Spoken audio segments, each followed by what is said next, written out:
Hello. Hello. Hello, Chad and Alta. You both there? Yes. Hi, I'm here. Hey, great. Great to be talking to you. I managed to read your book before this interview. Very glad I did. I enjoyed it very much. Sort of it made some bad timing, though. I actually took one of Eric von Daniken's books out of the library right like the day that the book Oh, arrived. So that means I'm going to have to renew that book because I'm not going to be able to finish it before it's due. Not really a problem or anything, but had to make sure I read your book before the interview. It was only fair that way. Although, well, didn't have to. Some of my other guests have sent me books, and I was totally no way I could have possibly read it before the interview. But I always made a promise that I would read it after, and I did. But this time it was completely different. I wanted to familiarize myself with your experience, and well, the book. I mean, short, sweet, and to the point. I guess this interview you can talk about everything in that book and then some. So, mm, Right. yeah, of course. So, I don't want to be talking about what I read in the book. I want to give you the opportunity to talk about it. Well, first of all, introduce yourselves. You might as well give out any contact info you may have. And then you got the floor to tell us all about your experiences that you guys, as well as that individual named Christine, also had mm. because she was a prominent character in the whole experience. So tell us anything and everything you want to tell. You got the floor. I mean, we got 2 hours. I don't know if we need the full 2 hours. If you want to end the show earlier because you've run out of ideas and things to talk about, that's fine. Although I'm sure we can find a way to ad lib if you want to go till 8 o'clock Eastern. So let's just see how it goes. You got the floor. Introduce yourself, your contact info, and tell us anything and everything you want to tell about that book. Well, first of all, thank you so much for having us. Chad's pointing at me. We both, extend our gratitude to you for, having interest in us, and certainly by receiving the book and reading it. It's such an honor, and we thank you. Both of us thank you. Uh, from the beginning to the end of this time that we have with you. Uh, I'll go ahead and somewhat frame this for us if this is good for you. And then Chad and I'll just kind of do a dance with this back and forth. Uh, I'm 10 years older than Chad. I'm of mixed native blood, French and also Scottish. And I happen to come from the deserts of the southwest of Arizona. Uh, it would seem that this otherworldly connection in my life seems to have started, basically from the beginning of my life, if one is to believe what my mother has shared in the past. And that is, now my mother has crossed on, so, and I'll also mention that she was basically the only family that I had. I had a stepfather until I was about 15, and then he died. And then I'm raised primarily by a mother with no other relatives. So, other than Chad, my husband, we've never had children. So when I say really no other family in my life, really no other people to talk to about the past. But my mom would share with a couple of folks throughout my early life. Uh, Her story was that when I'm about 6 months old, so this would have made it at the end of 1957, beginning of 58. She claims that she's driving across a desert. I have no idea what desert she's speaking about. Her story continues, stating that it's, as I said, daytime, and she sometimes would use the word small metallic craft, uh, other times the word UFO. But her, but what she says is that this craft came down out of the sky and stopped her on the road. Um, it was a subject that I was extremely uncomfortable with. I had no interest in any of this in my childhood at all. And I really had no interest in anything space or science fiction or anything of that nature. Now, my mom certainly did, but I did not.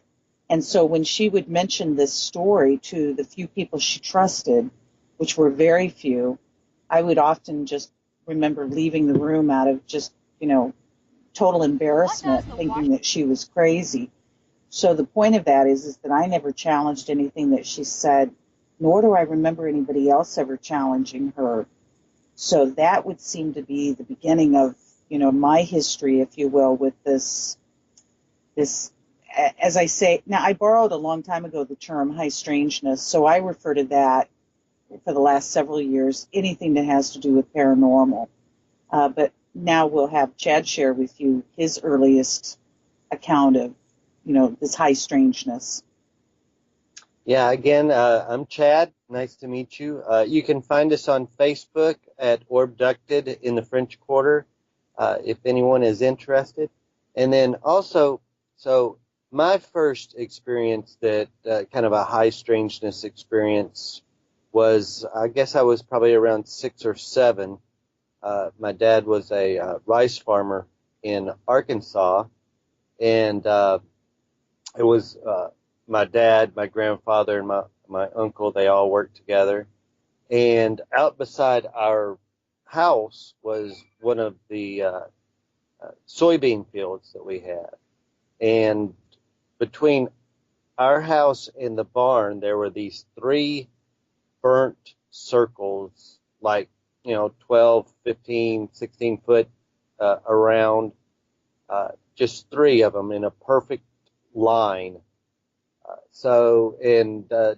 My dad and uncle and grandfather was all confused, never seen anything like that, and they've been farming all their lives. And so that was kind of my introduction, I guess, to high strangeness, along with a few things that happened at my dad's house that was kind of spooky. And even my younger brother had some experiences in that house.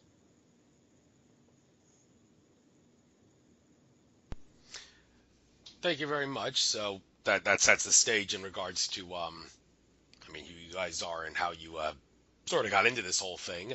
Now, in regards to the specific experience that you guys had in the French Quarter that your book covered, like I said, the book was short, sweet, and to the point compared to like a lot of other books that I've read. No, I don't mean that as an insult to you. I mean, if you went in great detail and everything in the book to talk about everything that happened, and I think you did a great job for the information that it was in there.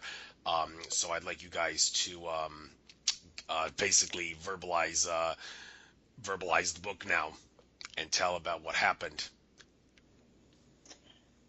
Okay, and so I might add, or I'd like to interject, that the book began originally, when we penned the book originally, it was much larger in detail, and it has been edited to what you have received, to basically what was considered, I guess they thought, the editors, our main event in the French Quarter. But if I might add, we intend, if there is interest, to go back and write a few more small books to fill in all of the rest of this story, because there is so much more involved than the contents of that book. Well, by all means, please get into that in this interview. Well, thank you so much for that. So I'll try to keep it in a somewhat of a chronological order. If we will, again, we'll bounce back to me. I have what I refer to as tremendous mystery in my childhood. I don't have any memory until I'm about the age of 9. I also have no baby pictures. I've never seen a baby picture of myself. And my personal photos don't start until they do start at 2 years old. And then it seems to be in excess to the point now where I don't like photos at all if I can help it. But back to the point of bringing this up is that it would appear that my first memory is sitting in a hospital setting in Aurora, Colorado, at what I then later discovered after the fact. It was known as a military hospital called Fitzsimmons Military Hospital in Aurora, Colorado. Apparently, I am being tested for ESP. Now, this would have made it about 1966. Again, I have no memory prior to that, and I have diligently tried to, and I continue to try to find records about that experience. But so far, I've not had any success there. But I'm staying open. That that door is far from closed. So that appears to be my first memory. Now it gets kind of blank for me, but now we'll fast forward. My mom, my stepfather, and myself have left Aurora, Colorado, and have relocated to the Midwest. I spent several years in the Midwest going through the traditions of life, if you will, of middle school, junior high, high school, first years of college. I would have thought of them as somewhat mundane, and yet in reflection back on that period of my life, I've reunited with a few of the friends from way back in those years that I had not seen in over 30 years. In one case, in a couple of cases, it had been 40 years. When we got reunited, I discovered individually with each person that they were having their own UFO experiences in the same city. So that's about, again, reflection of, seems like this high strangeness was around me throughout my life. Now, if I might, we'll fast forward again now to 1990. My mom has relocated herself to Little Rock, Arkansas. She's developing a life there. She is a self-made woman to some degree, if you will. I'm moving in and out of the state over several years. I'd come home for periods of time, then I'd leave. Then I would always come back. I'm at this point at 1990, I'm 33 years old. I've never been married. I had no children. Nor did I really have much of a desire for either one. It happens to be Valentine's Day, and I am on a new job that I'm very unhappy with. So my whole world is just, not in a good place mentally. This happened to be an environment where I'm working with this young guy that his name is David, and David was concerned that I didn't have a date for Valentine's Day. He's a newlywed with a new baby and just a really nice guy. So he makes up his mind he's going to try to arrange a blind date for me. Again, without all the details, there is a great deal of information involved in that. But just to keep the story moving, it ends up that the blind date that he's trying to arrange for me can't make the date. Seems to be very interested, but can't make it because he has to work that evening. Now, that just sets my tone even worse than what I was already feeling, which is don't want a blind date, but I can't even get a blind date. Kind of that woe is me feeling. From the moment that I got off that job at 5:30, I made up my mind that I was going to take myself out that evening and do a couple things that were highly unusual for me, which was I had planned to go someplace and have a drink. But the fact that the unusual was that I was going to do that alone. I don't remember ever doing that before. And the fact that I had planned to drive. That was very out of character for me to drink and drive. But I made up my mind I was going to do that. So there's a lot of, again, high strangeness, if you will, involved in, from the moment that I left, at that point I'm also staying at my mom's home. I had left the state, I'd moved back home, and I was staying with her temporarily. She had moved into a neighborhood that I wasn't familiar with. So when I left her house, it's still daylight out, somewhere around 6-ish in the evening. From the moment that I started that evening, it was, again, a hidden hand seemed to be very much involved in guiding me, and somewhat I felt like controlling me without me understanding anything that was going on. But as they say, the story moves on, and ultimately the whole point of this story is in 1990, that blind date that I couldn't get because they had to work that evening, it ended up happening anyway, where that blind date happened to be Chad, who I am now married to. Chad had to work that evening. He couldn't make the date. As the story goes, the hidden hand seemed to get me into a location that I had never been to before. So it was totally surprise, if you will, that I end up in this. It was a large sports bar that I had never been to before. And before Valentine's was over with, Chad ended up coming to that location as well. After he got off work, he had never been to this location before either. So thus the beginnings of us being what I feel is arranged. I've always said that I was always very positive Chad and I were arranged in 1990 on Valentine's Day. I might also add that within 24 hours of us being arranged or meeting, we discovered that his grandfather, who had crossed on, by the time I came into the picture, his name and my name are identical. His first name is Alta, the same as mine, and his last name is Duncan, and that happened to be my mother's name. So when I say a hidden hand involved in this, there's no question about it to me. From the moment that took place, of me discovering about the name connection, that frightened me badly inside and kind of put me into a very quiet tailspin of knowing that something was going on that I felt like I had no control over. So ultimately, I can't describe any better my behavior other than to describe my behavior. So I basically hid for 3 months. Chad could not find me for 3 months. And then after 3 months, again, a hidden hand involved, we reconnected. And from that moment on, we have been together. Now, that was in 1990, a lot of high strangeness in our arrangement. We married a year later in 1991.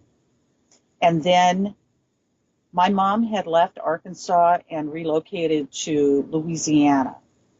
She invited for us to come and join her. She wasn't in the best of health, and I am her only, and she's my only, and Chad and she were very close, so we agreed to move to Louisiana to be close to her.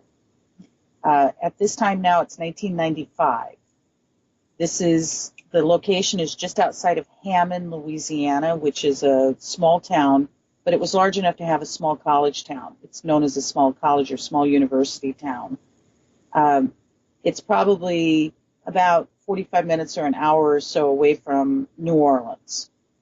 I'll have Chad now describe to you what we feel, or what I feel is absolutely our first experience that was clearly waking us up to what then was going to follow into what the book has been basically written about. Okay, Chad, before you talk, thank you for accepting the friend request on Facebook. I saw you did that just now, and I actually read your message. You actually thought the interview was from 5 to 7. Was that a time zone misunderstanding, by the way? Yeah, I guess that was, it's 5 to 7. We're Central Time, so. Okay, well, I always make sure to write the words Eastern Standard Time whenever I communicate with my guests to try to avoid that. But, well, no harm done. At least we're interviewing now, so that's the important thing. So, glad for the friend request, and I put you in the Nature of Reality Facebook group, by the way. Alta, you don't have a Facebook account, do you? A personal one? No, I dropped mine. Thank you. Okay, no problem. Say it again. What's the name of that group that I liked that you guys told me about? Just so I can get it up on the screen here, maybe to use as a little bit of a to guide to help me ad-lib throughout the course of this interview. After I finish giving you guys the floor here, what was that group called again? It's the like page, our Facebook page is Orbducted in the French Quarter. Just like the title of our book. Yeah, okay, I see right here. All right, thank you very much. I'll make sure I get it up on the screen Awesome. here. All right, so talk about whatever it was that Alta said you were going to talk about. I just lost my train of thought there. But okay, Go ahead. Yeah, we were going into town for dinner this evening. It wasn't quite dark yet. It was still kind of light outside. So we were coming into town, and there's this bend in the road around this kind of group of trees, and back behind this group of trees is kind of the local Walmart shopping center. And when we get around this group of trees, Alta and I both look up in the sky. It's on the right-hand side of the car, on the right-hand side of the highway that we were driving down, and we see this craft, and it's just massive. It's huge. It's like it's below cloud level, so very low to the ground.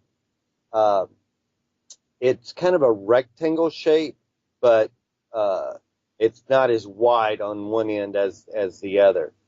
2 or 3 lights in the front, 3 or 4 lights in the back, moving very, very slowly. We both look up at it. Alta kind of looks back at me. I look down at her. She kind of focused back her attention to, the road. I look up again just for a split second, and then, of course, I'm driving, so I focused my attention back to the road. Never noticed anyone else kind of, there was nobody pulling over to the side of the street or pointing into the sky or anything like that. So I didn't notice anyone else noticing it. And we did something very strange. We didn't go, what is that, or anything. We just kind of, with a big gulp, focused our attention back to, our where we were going and driving. We went on to dinner that night, never spoke about it, never talked about it. The only reason we did talk about it the next day was we had either heard it in the radio or on the radio or seen it in the newspaper or something like that, that other people had seen this and reported it. But that was kind of our first brain explosion, I guess, because our brains exploded when that happened. We're like, it's like, that's not possible for something that big to be going that slow in the sky. It was just, it was just, I don't know, crazy. But what's interesting, I've always felt about what Chad just described to you is that we literally, in our minds, seem to create that into a non-event. We're very aware of it as we repeat it to you, and we have repeated it consistently for several years now. But in recounting the experience, we both treated it like a non-event. And that's just the most bizarre of all of it to me. The fact that we were able to do that, and I understand the psychology of it, but again, understanding and experiencing are just almost two different critters. So this takes place again in 1995. We never spoke about it. As Chad said, we went on that evening and we never spoke about it. In a relatively short amount of time of us having that encounter, we made the decision to move to the French Quarter. I will preface, as I've tried to, anytime anybody is interested to hear what happened to us, Chad and I moved to the French Quarter very, very naive. Naive in the sense of dealing with that kind of energy we'd never experienced before, the components of all of that unbelievable history and energy that's, in a fairly localized area, if you will. Of course, all of Louisiana, I feel, has got tremendous energy and crazy, what have you. But the French Quarter is about 13 blocks square, and we were not prepared for the cost. Also, we had no idea that it was as expensive as it is to live there. So we weren't prepared financially as well. And what we had going for us, I feel, is that we've never had children. So we lived pretty spontaneously and pretty youthful, pretty naive and determined. So our high strangeness amped up. That's the only way to put it. From the moment that we landed in the French Quarter, our first apartment, because of economics only. Now, maybe a little curiosity on the surface, but not any interest in getting involved. In the world of voodoo, our first apartment happened to be a small apartment above the original voodoo temple. And this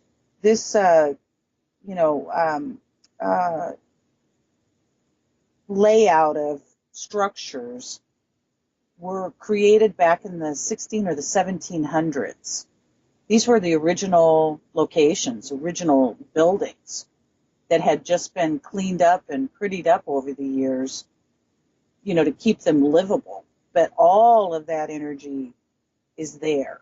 So we discovered that, I would say, the hard way, almost from the very beginning.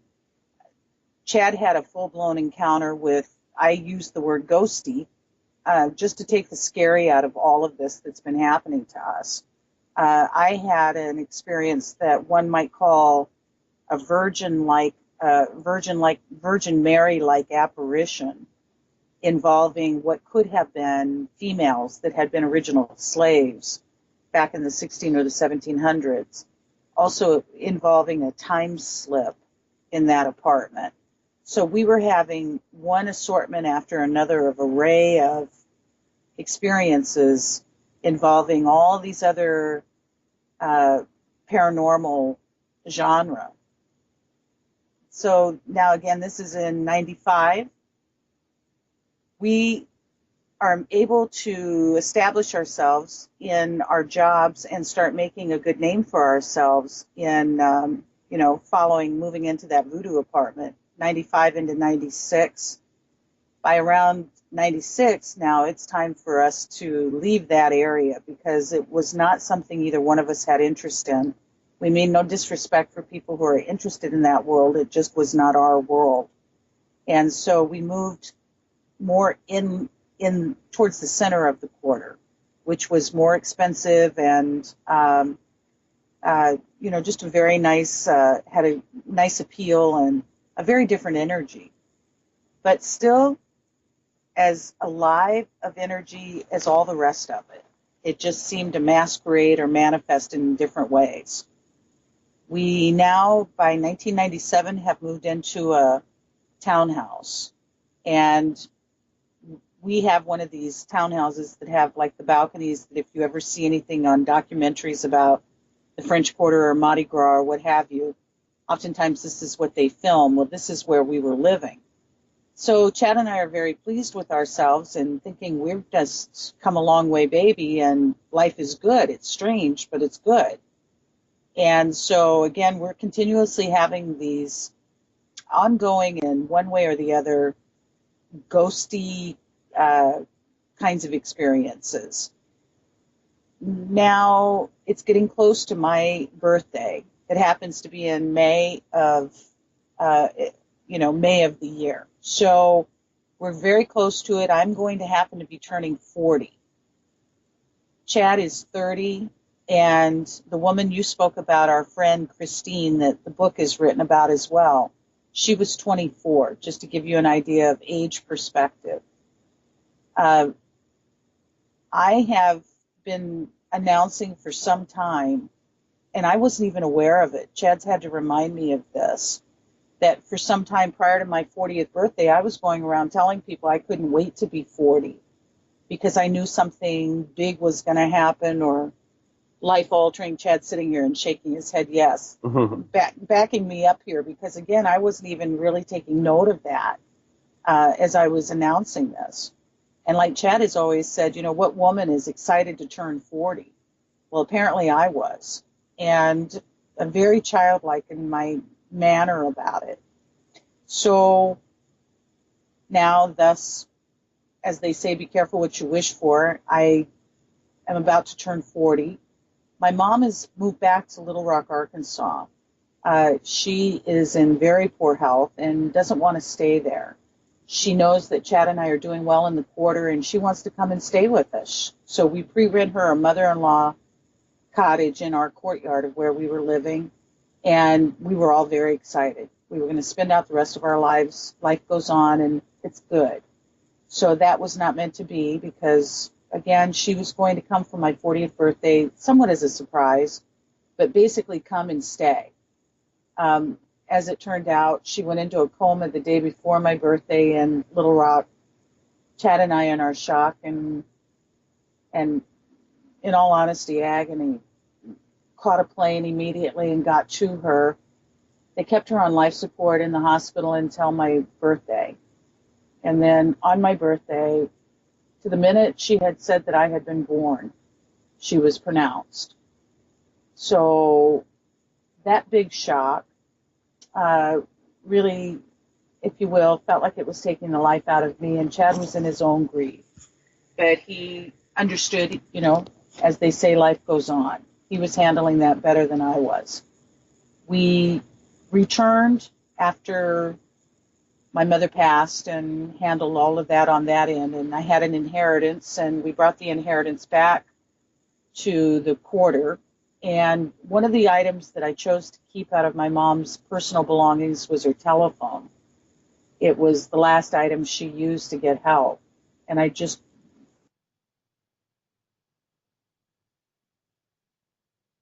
Hello? I can't hear you.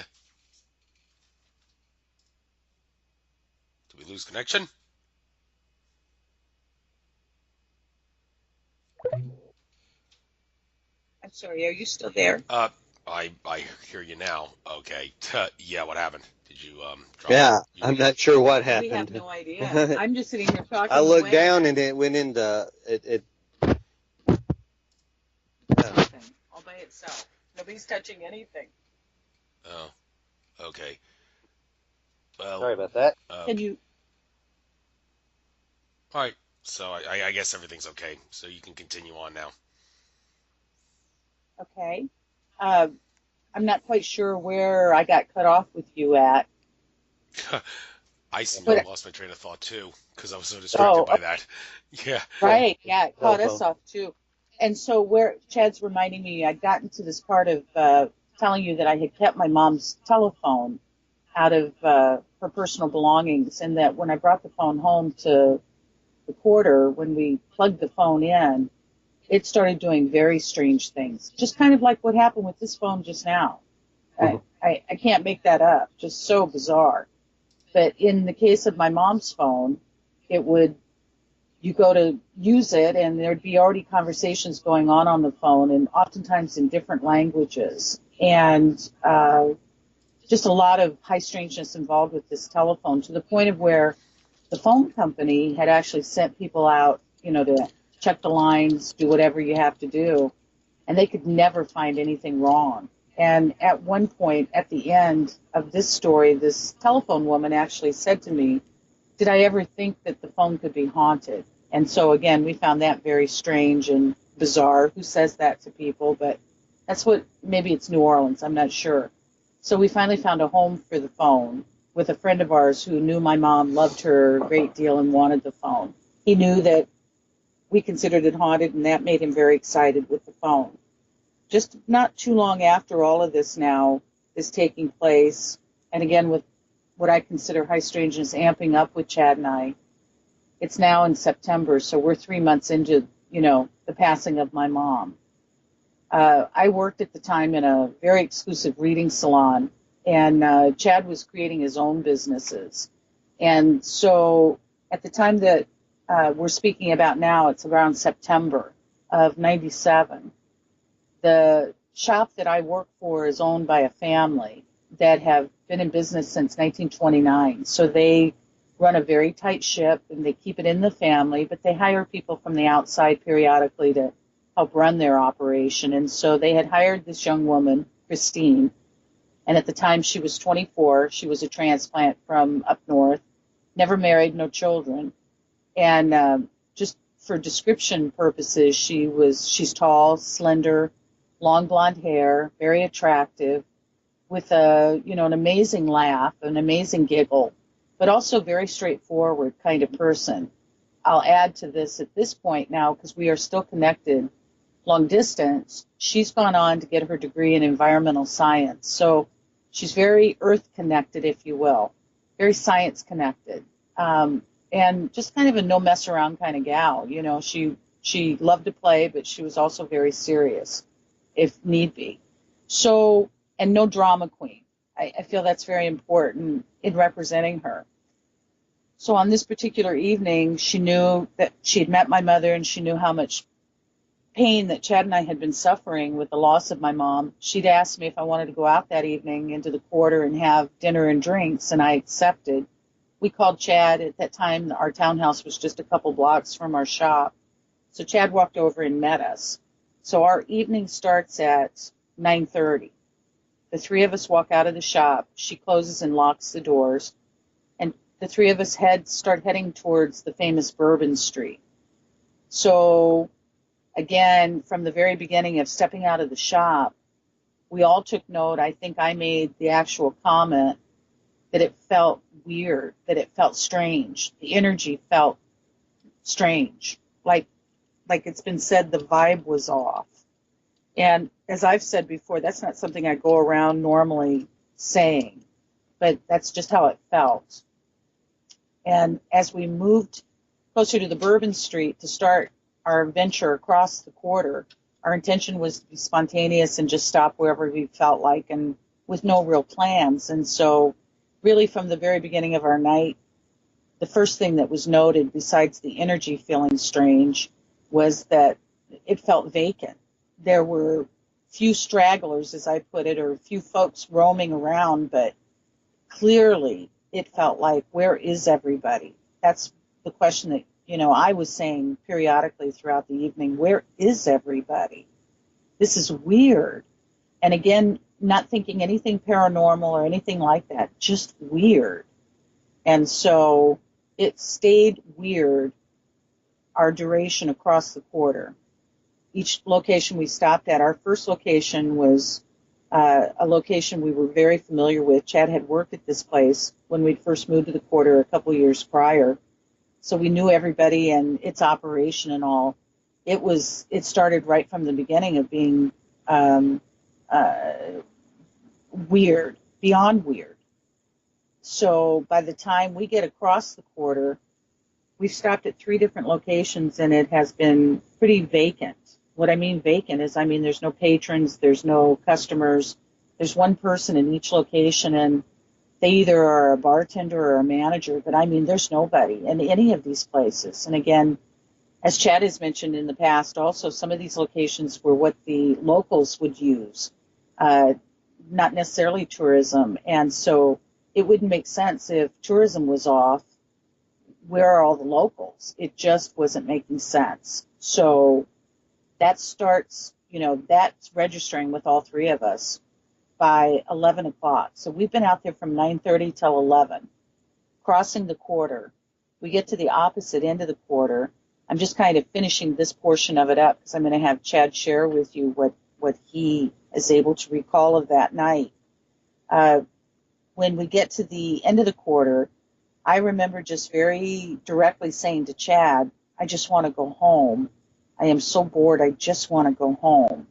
And that's at 11 o'clock, as I said. We'll make mention also, to the best of our ability and our knowledge, we didn't drink, nor did we drug, nor, to our understanding, the way we're recalling what happened to us, was there anybody around to drug us. So that certainly has been accounted for in our minds many times about what happened to us this evening. Now, I am also the only one out of the 3 of us that would appear to have this experience with memory, and I call it the memory of in-between. No memory of coming off the street, no memory of being returned home the next day, but very distinct memory of in-between. And I also seem to be the only one out of the 3 of us who has an object that others refer to the words of implant. I just have always referred to them as unknowns in my upper arm that you have the x-rays of, or the pictures of the x-rays. So again, for the story's sake, if it's good for you, we will have Chad share with you. We found a woman several years later to give Chad regression, and he can account for, in terms of his regression, he can account for what happened to him that night. And there's a good possibility it might have been our friend that was involved, but what you'll hear is, in the account, I'm not in his portion of the story at all, and in my memory, he and our friend are not in my experience at all. And then I'll also add, if I might, one last thought, is that if there is time, we'd like to share with you what happened to our friend, because her story is completely different than ours. So if you're interested, we'll have Chad share that regression with you. By all means, we got to go full 2 hours if you want. So yes, let's hear this. I've had a lot of past life regression information, guest-related stuff on my past shows. It's a very interesting subject people like to hear about. So, and it's definitely not fake. So go ahead, you got the floor. Yeah, I definitely. I didn't know a lot about it, but a few years after my regression, or a few years after our experience, we had moved to Alabama, and we went to like a local library kind of setting, and there was a lady there doing past life, and it really opened our eyes to this, and that's kind of what gave us the courage to go on and find someone to regress myself, focusing on our night of missing time. So in my regression, I again, before the regression story, I remember everything like Alta's saying, the night being very strange, So anyway, in my regression, what comes out is the last place we stopped is kind of the right there at the end of the French Quarter. It's back then it used to be more, I guess, locals, the local or more local bars or underground or whatever. Now they're, it's much more trendier kind of spot, 20 years after. But we're standing there, mid-block, and I get the girl's attention because I see this bright, very, very bright light coming from around the corner. And I could also see it through the windows of the little establishment that was there. And so I get the girl's attention, and we walk around the corner, and there's this orb, this very beautiful white ball of light and energy. And I would say it's probably about 12 foot in diameter. It's about 15 foot off the ground, and it's about a half a block down the street.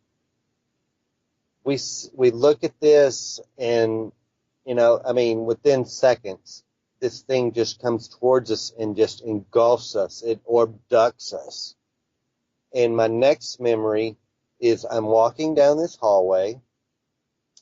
It's kind of gently turning to the right, leaning to the right. The walls are very metallic, no rivets, no bolts, no seams, very smooth. I'm following this little being in front of me, and he's probably about 3.5, 4 foot tall, big bulbous head. Now I only saw him from behind because I was following. So he kind of had a pale gray skin tone. He was wearing a little black kind of one-piece jumpsuit, kind of like a scuba diver, kind of very tight fitting. Now he wasn't thin like the grays that you see on TV. He had substance to him. He kind of waddled when he walked. He was kind of dwarfish, like a small person. Preferably to my left, I could see a tall blonde female walking beside me. Now, again, this describes our friend that was with us that night, but I didn't turn to see if it was her, so I'm not sure who it was or what it was. My next memory is I'm in this room, and it just seems infinite. Now, it's very dark. I can't see how big it is. It just seems, if I yelled out, I'd hear echoes. It just seemed that big. Towards my left, I could see a tall blonde female laying on an examining table. She was nude, but she was censored from head to toe. So again, I could not see body parts. I did not see who it was. There were 3 beings around her, one on each side and one at her head. And she never seemed to be in distress or anything like that. More like she was just out of it or unconscious or whatever. Suspended animation or something maybe. These beings that were around her were probably like 7, 8 foot tall. Big heads, almost kind of praying mantis-y looking. Kind of that triangle shape, but kind of rounded. And, big almond-shaped eyes, very small slit for the mouth that was very close to the chin. Their arms were kind of bent like a praying mantis's. They were wearing these cloaks, almost kind of like a Jesuit priest or maybe a Grim Reaper without the hoodie, just these cloaks around them. And never, the person, like I said, never seemed to be in distress. I did not see any kind of probing or instruments or anything like that going on. I turned around and kind of focused my attention to my immediate. And on my right, there was this little blue being, just a few feet away. Now, he looked a lot like the grays that you see on TV, big bulbous head, almond-shaped eyes, maybe 3.5, 4 foot tall, very thin. But he was this very vibrant blue, this neon, vibrant, electric, just really yummy blue. His aura, his presence looked a lot like not looked, but felt like that of like a shaman / professor, scientist, healer, just this old, just knowledge, just ancient knowledge. And he goes over and he picks up this box and he has it in his right hand. He takes his left hand and sticks it into the side of the box. And when he pulls his hand out, there's this kind of blobby kind of substance free floating above his hand a couple of inches. And it looks kind of like that stuff that the kids play with, that slime stuff, but it was kind of clear. It was blue, the same colors he is. It had these little metal or like glittery flakes inside it, that were kind of glittering around, almost kind of like a snow globe kind of looking. And now I don't even remember him setting the box down, but he takes his right hand now, he's only got 4 digits, and he takes his 2 middle fingers and sticks them up almost kind of like in a peace sign, and his outer fingers folded in towards each other. And he kind of sticks it up behind this substance, and when he does this substance starts spinning. And the faster it spun, the blueness and the glittery flakes kind of free-floated out of it and was kind of free-floating, almost rotating around it. And it was just going faster and faster. And then it started kind of slowing down once all the blueness and the sparkly kind of dissipate out of it. And it starts slowing down. And it had turned into this double-pointed crystal, kind of pyramid shape, but again, double pointed, so, a pyramid on top of a pyramid. And, I remember thinking to him, why are you showing this to me? I'm not a doctor, I'm not a scientist, I'm not an engineer, why are you showing this to me? And then he told me that I would know in time, or when it's time. Now, my next memory is I'm in this other room.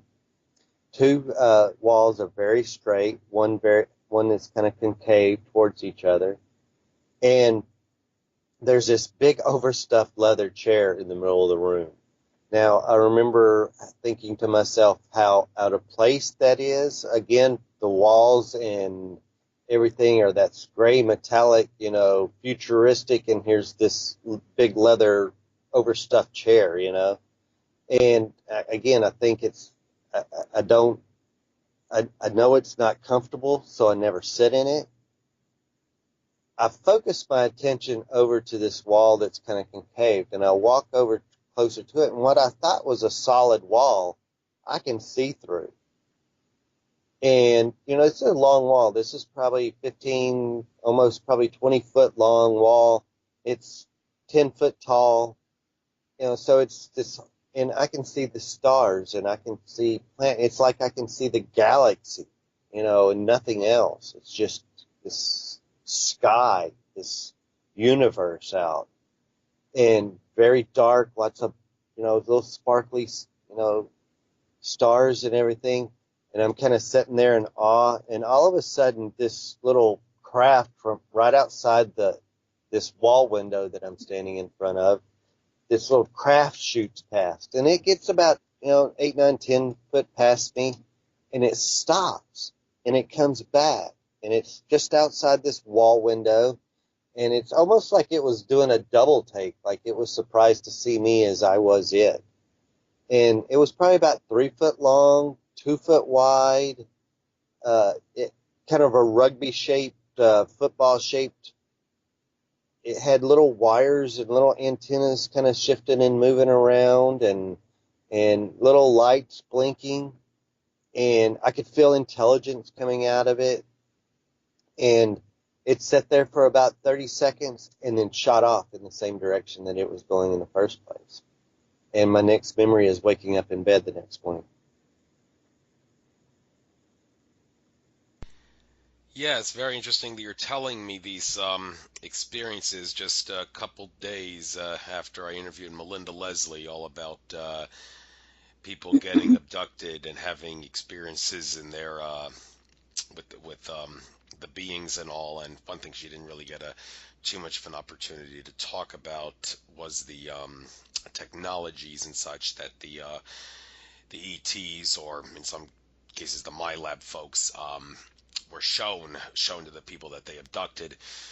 And maybe sometime on a future interview we can discuss that with her. But do you as far as the technology that you have been privy enough to witness that these ETs are showing you, does this kind of, dare I say it, leave a bad taste in your mouth, knowing that there's beings out there that have this stuff, and we here on Earth are kind of relegated to this stuff that kept Nikola Tesla from becoming famous, if I could put it Right. that way. So Yeah. yeah, how do you feel now having witnessed some of these technologies, and do you actually see uh, a future for it to be exposed, and how, if there is a future, how can we go about getting the disclosure to happen? Yeah. Good question. As far as when we'll find these new technologies that I believe are old technologies that people in, just like Tesla, until things really change in the world, I don't see any hope for, it's going to take a long, long time. Not in our lifetime, I'm sure. Maybe our grandchildren's, or a couple of generations from now, maybe some things will start happening. But with the world governments and the people that are actually pulling the string allow it or die off, that's I don't see these things being exposed, because the money to be made in fossil fuels and things like that. Well, since you mentioned you don't expect to see in your lifetime, one thing that I've mentioned a lot recently, and probably will be mentioning a lot on future shows, well, one reason I'm going to mention it a lot is to give the human race a nice kick in the pants to speed up the process. Because when I heard this, I kind of did a double face palm. What I'm talking about is in a recent talk where Brad Johnson, who channels the entity Adronis, when he was channeling Adronis, it was in an interview. Don't remember the host, but the host of the radio show, he was interviewing Brad Johnson and Adronis. But as far as time frame for ET disclosure, the ET's higher level consciousness, they don't really follow time like we do. But based on the current state of affairs on planet Earth, Adronis said the way that consciousness is rising, given the way it is now, how fast it's rising, the rate is rising, how when like disclosure can happen, the dreaded WHEN word, he said that the year where the ETs could show themselves, and basically, regardless of whether or not the government is going to expose anything, the ETs show themselves. He said that the year that could happen is, based on everything we have now, 2050. And I heard that and I'm like, oh, come on, man. And some other people I've had on the show who I've brought that up to said, well, I hope it's not going to be that long. I mean, it'll be a huge Yeah. shake, especially since I had Ray Kusalandich on a couple years ago. In that interview, it was great to listen to, but very controversial things he said in that interview, specifically about the year 2017. He even said, my ET contacts say they're going to show themselves this year. And a lot of people have been really hassling the hell out of Ray on Facebook saying, dude, where are you at? Because he's basically disappeared off the face of the earth. And no one knows where he is now. And people are suspicious that maybe he's been suckered into some sort of false light belief by his contacts, or some maybe someone who's faking his contacts, dare I say it. But he was basically saying this is the year it's gonna happen. Well, apparently not, if you believe what Brad Johnson and Drona said. And I mean, I've been saying this over and over again, and I'm going to be saying it a lot. Hopefully, I can somehow speed up the process and maybe it happen faster by a few years. But Brad Johnson and Jonas, they'd be like, "Don't even count on that happening, dude." We always say one person can't change the world. It can't be done. It's just one little speck within the greater Mandelbrot set, if that makes sense, to look at it from a fractal consciousness standpoint. That's what one human being is on the earth, and one little human being is such a small part of the Mandelbrot set. Even a biggest change that one human makes is only going to shift the Mandelbrot set just a little bit more. So, do you guys feel confident that you could speed up the process to make us not have to wait till 2050? What do you plan on doing? On me personally, I'll interject this comment and kind of leave it to anybody who's kind enough to hear it to process for themselves. I discovered, because I had to become my own researcher for Chad and I chose this path because we just couldn't get help, and whatever that means, and guidance. And as I've always said, they never gave us a book of rules. So stumbling through this for the last at least 20 years, I've done tremendous research, and on a very personal level. And I discovered there's a gentleman that was a part of Dr. Roger Lear's team, a scientist involved in the study of what they call implants, the removal of these implants. And at this point, I believe they had removed several of them. And this gentleman's name is Dr. Robert Kuntz, Koontz, I believe is his last name, how it's spelled. Now I've had some other folks over the years point out that they considered him a kook. Each do as they please with the information, but it was enough for me. And that is, Dr. Kuntz, after studying several of these objects as part of Dr. Roger Lear's scientific team, indicated a lot of scientific language that he posted online that's way above my head, and I admit it. But something that I grasped and I've never been able to let go of is he indicated that, again, I'm somewhat paraphrasing it, but whoever or whatever responsible for these items, these objects, these implants, are at least 100 million years in advance of human. And that made perfect sense to me. Because of my own experiences and my own inner knowledge and what have you. So I try not to stress it too much any longer in terms of who's saying what about who, because again, there's so much language going on out there. I discovered, through my own experiences and my life's experiences, again, I indicated I was tested for ESP at 9 years old back in 1966 or 67, I think 66. But again, I can't get records of that. I can't get any information on that.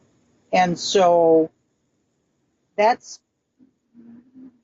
made it very clear to me, along with so much other mystery, that, something's going on here that you either are allowed to know or you're not. In terms of the experiences, that energy is so different than just sitting here and having this conversation with you. And unless one goes through these experiences, that's not something that I've ever been able to find English language to aptly repeat it, because it is so Twilight Zone. It's so different. Oh, it is. And regarding the implants, you guys have had your own share of experiences regarding implants, I believe. So I'd like you to. There was pictures in your book where you showed it. I think it was in the end, near the end of the book, after in the epilogue section or so. A couple of pictures you put, X-ray stuff. So these implants that you guys had to deal with. Why don't you elaborate a little bit on that? Okay, so that just happens to be me out of the three of us. She's never indicated, our friends never indicated having objects. Chad's has no awareness of having any objects. In my case, as I said, the night the three of us, I always try to lovingly say, went poof off of that street. The last thing, the three of us collectively remember is 11 o'clock. The next thing I know, I'm now standing on the edge of a crater. And I look like I'm standing in the middle of, this is the best way I know how to describe it to give people a visual. It looks like I'm in the middle of a black and white movie of the so-called moon landings. That's the environment, that's the coloring, that's what I feel like I'm standing in the middle of. As I'm looking down in that crater, there's a metallic structure down at the bottom of it that I have no idea if it's a craft, if it's a warehouse, a hangar. I have no idea. It's large, rectangle shaped, and there's no movement down in the crater. So, that gets my attention immediately because that's what I'm gazing at when I first, 1 minute I'm on a street corner, the next minute I'm on a crater. The next thing I know, there's some folks that are behind me in a small pile that seem to be in suspended animation. Nobody seems hurt. Everybody's dressed. Everything's happening very quickly. Before there can be any more interaction between me and what's going on behind me, I'm now aware that there's something right next to me, on the edge of the crater right next to me. And it is, the artist's conception of her is on the back of the book, the blonde female. She is over 6 feet tall, much taller than I am because I have to put my head back to look up at her. She's got a bodysuit on that's, like a second skin. She is what I identify as perfectly proportioned, absolutely perfect proportion, with long blonde hair. I've said this before, and I'm very consistent with it. I don't care who she is. I don't care where I'm at. I don't care to ask her any questions at all. I'm so joyous to be with her. I'm so excited to be with her. That's all that matters to me. I'm also having this experience as I'm going through the experience. I would have never known this about myself, so I don't know what's reality and what is not in my own experience, my encounter. But in the experience with her, she appears to be my ideal of perfection, externally as well as inward. This energy that she radiated was perfection, and it was love. And it was all that language, all whatever you can imagine, is what I was experiencing with her. I've said this before as well. If I had a tail, it was wagging like a puppy. I was just like a little one, just so excited to be with her. So this is the emotions I'm going through. And also I take note of the fact that I didn't care where I was. I had no concept of Chad, life prior to this moment, nothing. There obviously was no fear, nothing like that. In fact, it was the opposite. I was positive I was home. Whatever that means, I was positive I was there, home, and I was so happy to be home. Then my head goes back further, and my eyes are now straight up into the sky above me, and I'm taking note of the fact that it's black all around me with the exception of what look like diamonds. The stars, they're glittering like diamonds. Or again, it's just my perception because I'm so joyous, I'm so excited to have this experience. As they're glittering at me, I'm just complete. I feel complete. And in that very moment of thinking that, one of those diamond stars began to move. Now, instead of it being beautiful, like I feel like it might be now that I've come this far in having these experiences and encounters, That's not what I experienced at the time. I shifted this quickly from a state of, well, I say it easily, bliss, to a state of terror, just that fast. Because, as I've said before, if there's such a thing as logic, it kicked in for a moment, and that told Alta that stars can't do that, because all the rest of them started joining in with the one that started the dance. And that means it started moving across, zigzagging, that kind of behavior.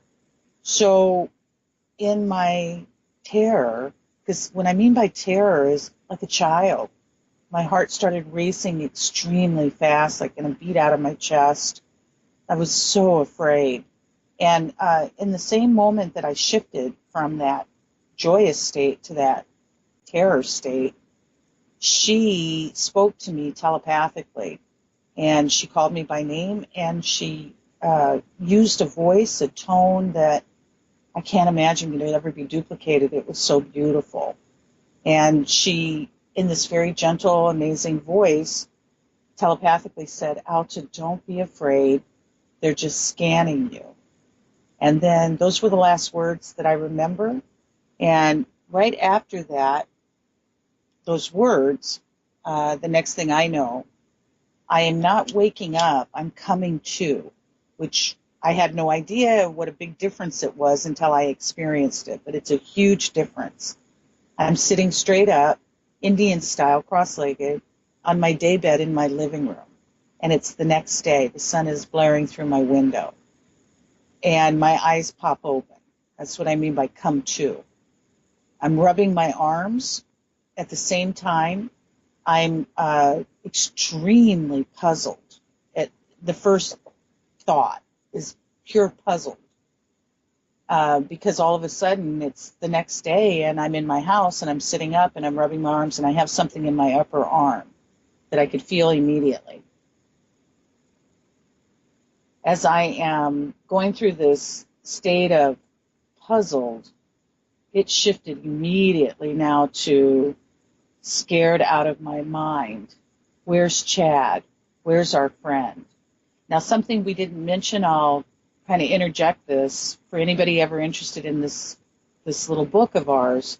In the beginning of the book, and what I neglected to mention, is there's a portion of our lives from the very beginning. When Chad and I are arranged in 1990, we were together for 3 months as young lovers. And in our first 3 months, a mutual friend of ours was murdered, and it had a huge, that's putting it mildly, huge effect on our lives, on both our lives. It took 20 years for that murder to be solved. It was finally solved through DNA, and that monster has been convicted and what have you. But again, it had a huge effect on our lives, as it would anybody, but particularly in our lives. So this is in 1997 when the three of us go poof off of that street. So all of a sudden now, my mind is racing. Where is Chad and where is our friend? So with all of those emotions, I'm still aware of the fact I've got something in my upper arm. I also have a memory of being on a crater and just going through that, whatever insanity I've just been through.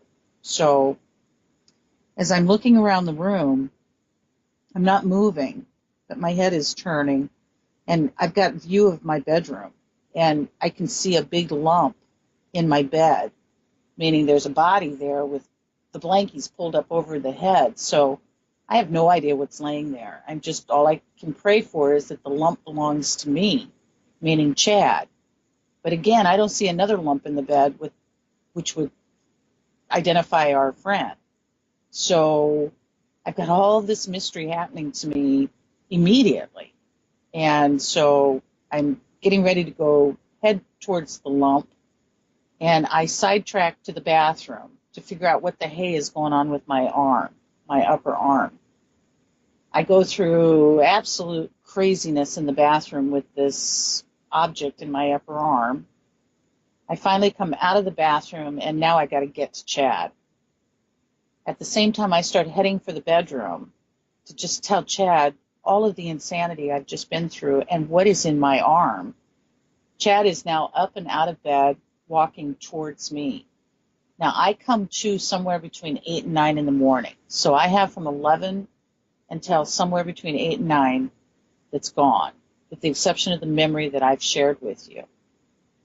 Chad wakes up probably within an hour of me coming to. He's walking towards me. Now, I'm praying in my head and talking to him telepathically to explain to me what has happened to us.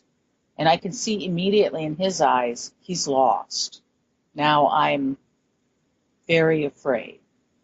I become very afraid inside because I can see just by looking at his face, he does not have answers.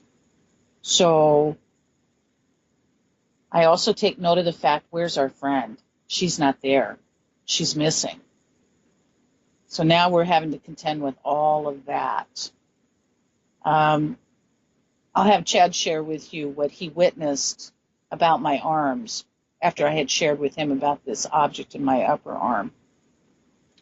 Yeah, she comes to me and she's, again, we're both very confused on how we got home, what happened, yada, yada. And so she's showing me, this place in her arm where she has this object. And when I look, I noticed these fingerprints, these handprints that went all the way around her upper arm, around her, muscle, around kind of close to her shoulder. They're these 4 very long bruises, like fingers, wrapped all the way around both of her arms, as if somebody was holding her from behind or holding her up or something like that. They didn't last very long. I think they were gone within a day or two. But the digits only being 4, and to be able to wrap just the fingers around someone's arm, they would have to be very, very long. So I kind of witnessed that. We never took pictures. This was before, everybody had a camera and a cell phone and all that kind of stuff. So, we don't have. Well, and also I've tried to kind of frame it a little bit of the emotional distraught, right? That's a perfect word, Chad. Distraught that we were experiencing just in the awakening of this encounter, this experience, because again, our friend is missing. So we're trying to deal with us, something in my arm, but that all became so secondary immediately. It's where is she? Now, because of what we'd been through, 7 years prior with the death of our friend and the police department and investigators, so on and so forth, we were very concerned about what do we do? We do not know what to do. What do we say? And who do you tell? And so we did the dance back and forth. Are you going to call her? No, you call her. No, you call her. And this is what that was our honesty. This is what we were going through it took 2 days before she and I encountered each other again. Chad and I never left our townhouse. We, as they say, hunkered down, and we stayed in our apartment for a few days just trying to get a grip, praying that she would call, show up, carrier pigeon, something. And none of that was to be. And so it took 2 days later. On the 3rd day, I went back to work, and she happened to be coming back to work on the same day. And her reaction was so calm and somewhat removed and a bit aloof about all of this. And I'm like, oh my God, what happened to you? What do you know? Kind of. And I was trying to hold it together But again, I'm coming apart inside, absolutely coming apart inside. And thank God she wasn't. She just, maybe again, the difference in age, that's the only thing I can really chalk it up to, was she just handled this like a 24-year-old, I think, would handle something that couldn't be explained. She knew that something had happened, but she had no answers. So if I might, I'd like to share with you, she's given us permission to speak on her behalf, and we have her account in writing, but she made the decision from the very beginning that she was never intended to come forward without any of this. You, She knows that it happened, but in the beginning, now I don't know how she stands on it today in terms of her thoughts or opinion about it, but I've asked her many times in the past, and in the past she indicated she felt she was in the wrong place at the wrong time. She felt that this was more about me or Chad and I. And I just never thought that way. That's never been my take on this. And if I might, I'd like to share with you what she indicated happened. you got the floor. Go ahead. So thank you. So if I may back up very prior to that night of the three of us being taken, just a very short time prior, I'm not exactly sure how long, weeks, couple weeks, I'm just not exactly sure how long, but very prior to that night, she had been dating somebody for a brief time in her life. His name was Will. I called him Dark Boy, and I chose that term for him because to me he was her opposite. She's tall, slender, blonde hair, light, gregarious, what have you. He was very adorable, handsome, but he had a darkness about him, so thus I called him Dark Boy. She only dated him for a brief short time, but she decided she wanted to see other folks. On the day she decided to let him know she wanted to see other people, she invites him over to her house, but she talks to him outside on the front porch, and it's in the daytime. It's afternoon. So the point is she's got good, clear light to see what she saw. And this is what she said she saw. She said they're only a few inches apart. She is telling him, I like your butt kind of story. And she says that in that moment, he begins to change. She says he becomes extremely emotional, like from the inside out. And then she said he turned into a wolf. She said she turned her head away instantly in shock. I knew exactly what she was saying because that's what I did when I saw that. I used the term floating city in 95. I turned away in shock. So when she said she did that, I knew what she was saying to me. When she turned back facing him, he had shifted back human, and then a second time he shifted into wolf. I call him the wolfy boy. Because again, I've tried to baby up some of this language because some of this is just so mind-blowing. And to me, terrifying. So anyhow, she said that when he shifted the second time, she said in a very direct, and when she's direct, she's direct. She made it clear to him, you just, and I'll clean up the language, you just turned into an effing wolf. And she said he responded in a very startled voice, you saw that. Now, that happened just briefly before we were taken. So now, let's go to the night the three of us go poof. Last thing she remembers it being a quiet, strange night. She also remembers 11 o'clock on the corner with Chad and I. And then that's the last thing she knows. The next thing she knows, it's somewhere between 3 and 4 in the morning, and she's now behind the steering wheel of her moving car. And the car is moving slowly, and it hits a parked car, and it knocks off her rear view mirror. She says this is what jolted her too. Now, again, with all of the other craziness of all of this, the car is, she's now in a whole other section of the city from where she parked the car that morning, like miles away. And she ends up in the neighborhood of Dark Boy. Now, this would be the last person she would ever want to see again on just a normal day, much less this. she said that when she gets to his place, he lives in like a, sounds like a converted old house into apartments, like a fourplex or something like that. She said that it's in a bad neighborhood, not someplace she should be at 3 or 4 in the morning. And it's got a big gate, a big metal fence around it or what have you. It's got a locked gate normally. And of course, just like every other crazy story, this gate is open when she drives up. She said she goes up this porch and he's sitting right inside the front door. It sounds like under an overhead lamp. And she said he's playing guitar. She said that he stops playing guitar and says to her, either we've been or I've been waiting for you. Just, you know, creepy language.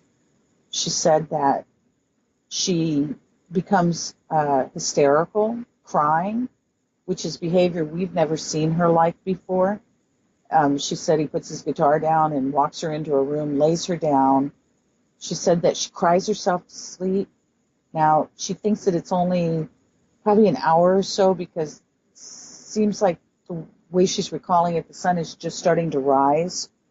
And she said she wakes up. She realizes where she's at. She said she's dressed. It doesn't look like he's done anything to her. She said she gets up and she gets the flock out of Dodge and doesn't look back. So now this is her account for that night. If I might now, I'll just finish that portion of the story off completely. This was all happening in 97. 2001 now. Chad and I have separated. He has left New Orleans and moved to Alabama. I stayed behind in the French Quarter. It happens to be a beautiful afternoon. I get off work. I'm walking through the quarter. It's packed full of people, which is the norm, and when it's a busy time. And I hear somebody yell my name. I see it's a very tall, slender guy I haven't seen in a few years. His name, Rich. Rich happens to be originally from Montauk, New York. And as I've said before, I knew nothing about Montauk during all these events. But because I've become our researcher, I've studied a great deal about high strangeness everywhere. And I've discovered a lot of high strangeness involving Montauk. So just pointing that reference out, this guy happens to be an artist. He's been gone. He's just come back. He's just now learning Chad and I have split. He's very distressed to hear this. He asked me if I want to have a drink. We sit at an outdoor cafe. He orders a Coke. I think I ordered a beer. And in the time it took him to roll a cigarette, we're talking about Chad and I splitting and how distressing it is, what have you. He all of a sudden shifts from our conversation about Chad and I to just out of nowhere, and I mean it came out of nowhere. He said, "Hey, have you heard about Will?" And it took a minute for that to register. And I'm like, Will? Dark Boy? How do you know Dark? How do you know? And I mean, I could feel myself just stuttering with, where the hey did this come from? Conversation, because I didn't realize these guys even knew each other. But that's not so strange for the French Quarter and strange people all knowing each other, I guess, what have you. But I was so caught off guard the way he shifted the conversation from Chad and I to all of a sudden this guy out of our past that we barely knew. So I'm like, no, what do you mean? Have I heard about him? And he goes on to say that Will's gone around telling everybody that he's got to get out of the French Quarter. He's got to catch a bus because the aliens are after him. Now, when this guy said this to me, this friend Rich, I remember feeling like I am so over this at this point. Because I knew there had to be cameras around me, like candid camera. It felt so bizarre, and it felt so coming out of left field, and yet it was so poignant to our mystery. But I couldn't handle it. The friend, just almost immediately after giving me this information, tells me he's got to run. Stands up and hugs and when I say he's tall, he's like close to 7 feet tall, if not, very close to that number, and very thin. So he's, that makes him even taller, if you will. But just the whole account was just as bizarre as all the rest of it, as far as I'm concerned. So that was the account of our friend that was taken with us, and her separate connection. Thank you very much for getting into that. Yet another primary source that's willing to confirm the experience. I mean, great that you were able to speak on her behalf. If some people don't want to talk about this, that's fine. But I gives her some credit for letting you talk about it. But like to perhaps move on from this French Quarter stuff. The night you went poof. Got half an hour left. There's some other things here I'm seeing on the Orbducted and the French Quarter thing under the info tab here.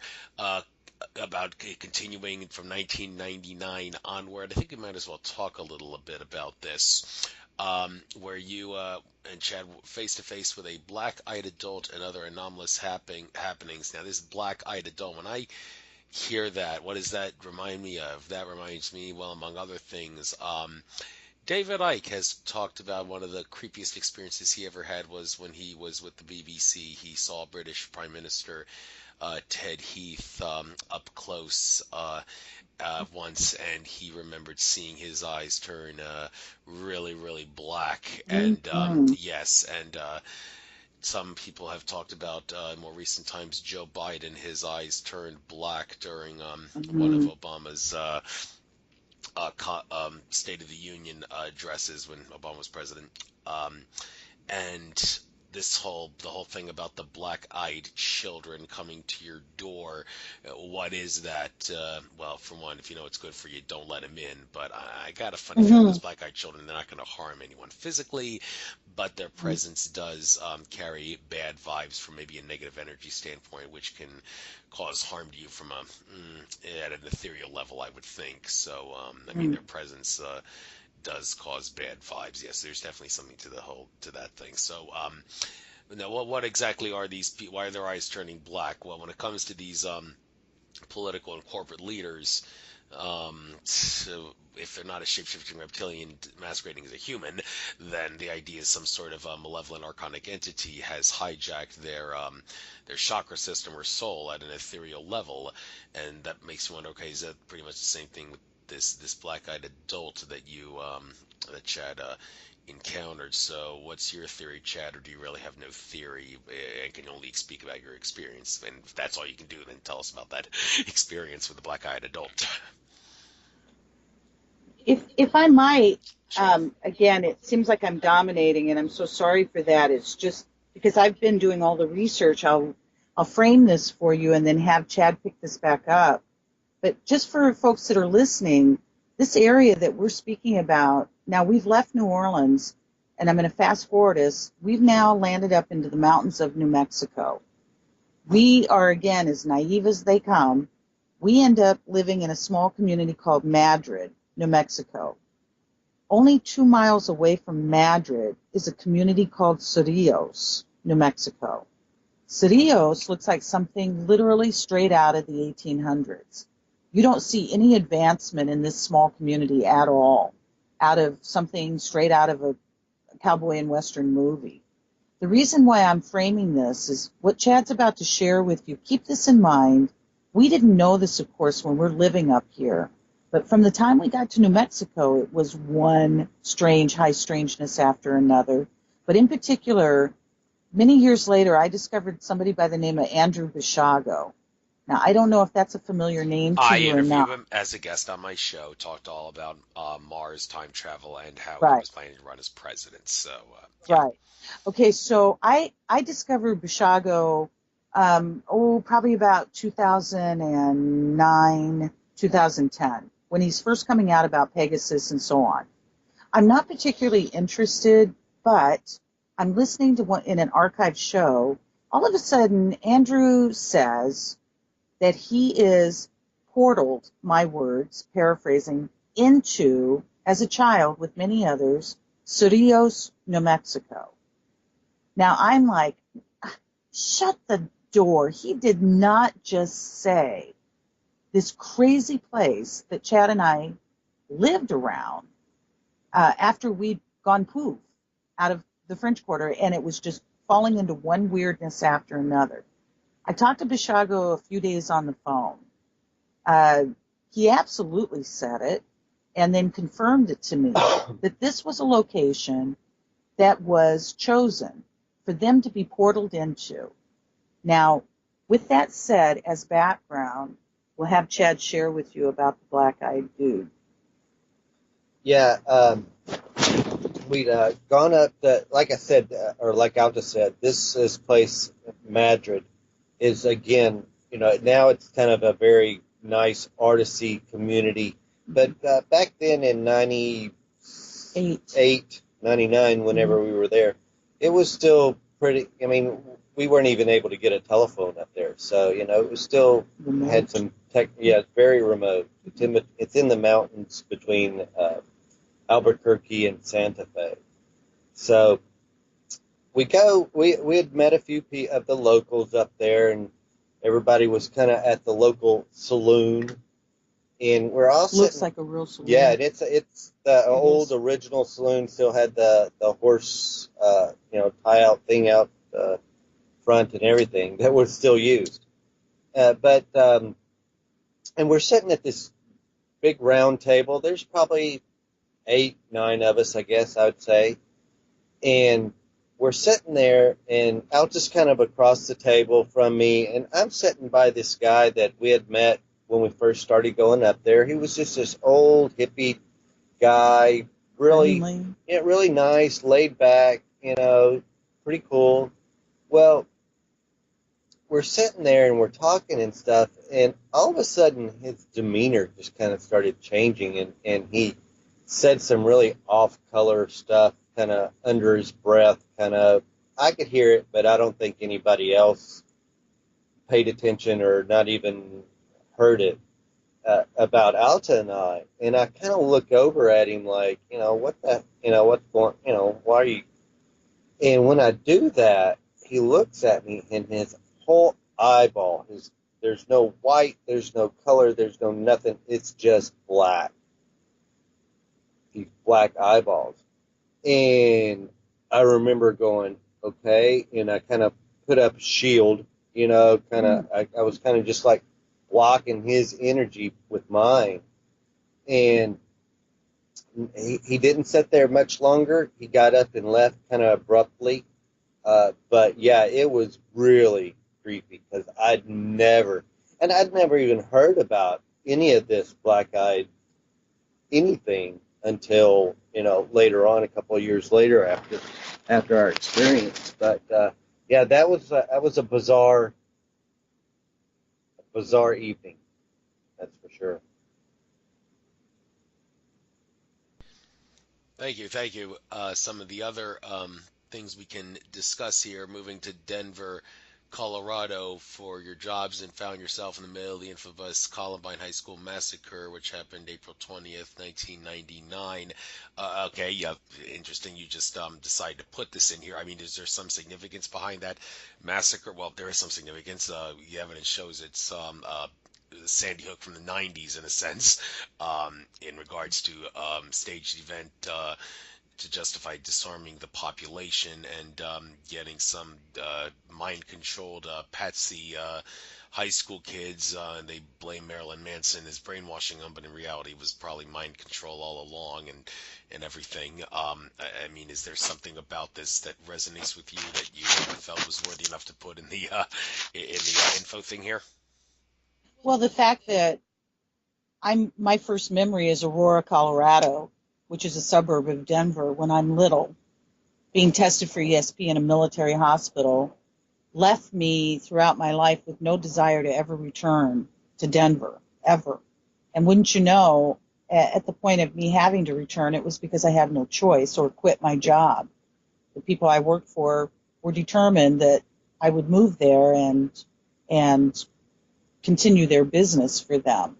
And so, against my will, we went. And it took several months of us living there prior to the Columbine event. A lot of, again, high strangeness was happening to us, and more on the manner of ghosty stuff, again, seemed to be amping up. All of a sudden, in a box of photos that I knew like I knew myself, because I had no family, so those photos were everything to me. One day after moving to Denver, I open up the box. I'm alone and I'm missing my mom, and I'm just missing. And I discover a photo of my mother had never been there before, and it looked like a photo of her as a movie star, that kind of beautiful picture. I thought of my mother as an attractive woman, but I never saw her like a movie star before. And this photo all of a sudden glamorized her in that form that looks like prior to my birth. And then a very strange birth announcement showed up in that box right along with that photo. A very strange announcement. So these kinds of things were happening to me that, again, just created more and more mystery in my own personal life. I might also mention, because he seems to be quite the topic recently, most recently, is Stan Romanek. If that's a familiar name to you, lived in Denver at the time that Chad and I had to move there. Stan Romanek caught on video crafts along with, UFOs, right along with several other witnesses outside of his business. One night, right after Chad and I had moved there as well. Now, we don't know Romanek. I've never contacted him over the years, nothing like that. But again, doing my own research, just found it all very timely and interesting. And the moment that we opened up the shop that I was sent there to open, Chad built the shop and was very involved in all of this. We'd only been open, I believe, a week when Columbine up the road exploded. At the moment that took place, I announced to Chad, we are so out of here. We're so out of here. Because I could feel and I knew right then and there was so much more to this than meets the eye. So much more of it. But can't prove anything, can't anything. Just knew that we had to leave there. I also knew that if we weren't careful, me in particular, that if in fact children had been killed at this event, that their parents would come into that shop, possibly, and ask me to try to help connect. And that was something I never wanted to be put in the position of.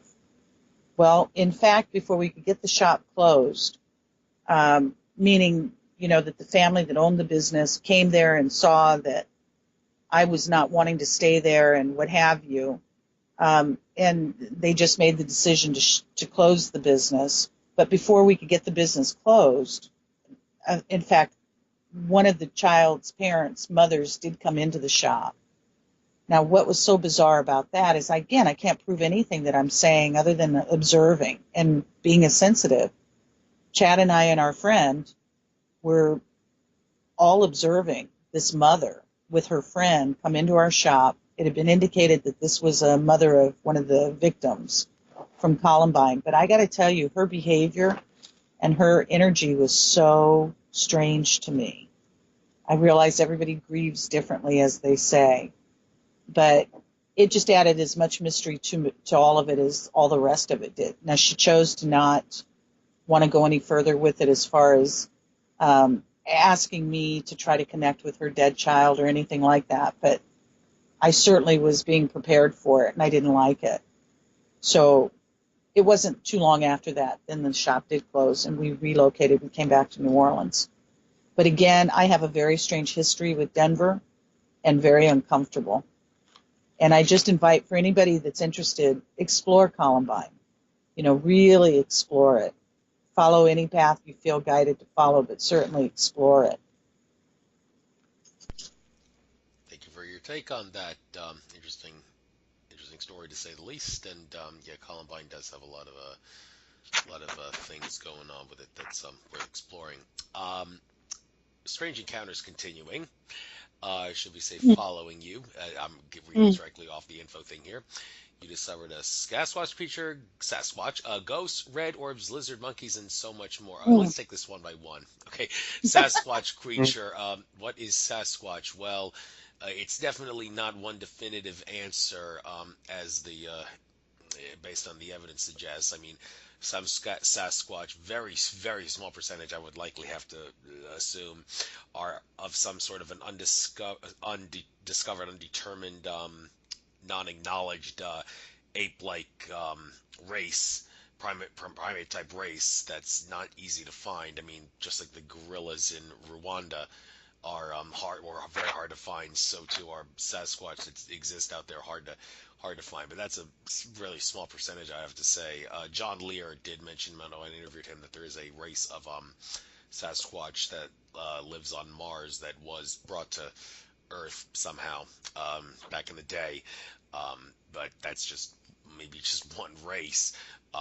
It has also been said that Sasquatch, and this is me talking, this is Akashic Records reader Andrew Bartz is talking, are higher dimensional entities, that high level consciousness entities from high level consciousness, higher density consciousness that temporarily incarnate in our reality as a large ape like creature, in order to, among other things, wake up humanity to the fact that paranormal things exist.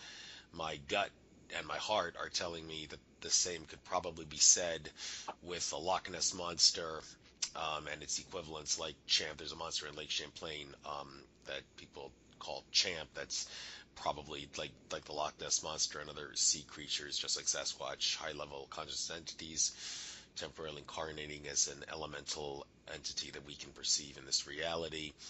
So, this Sasquatch that you've discovered, any theories? Tell us about your experience.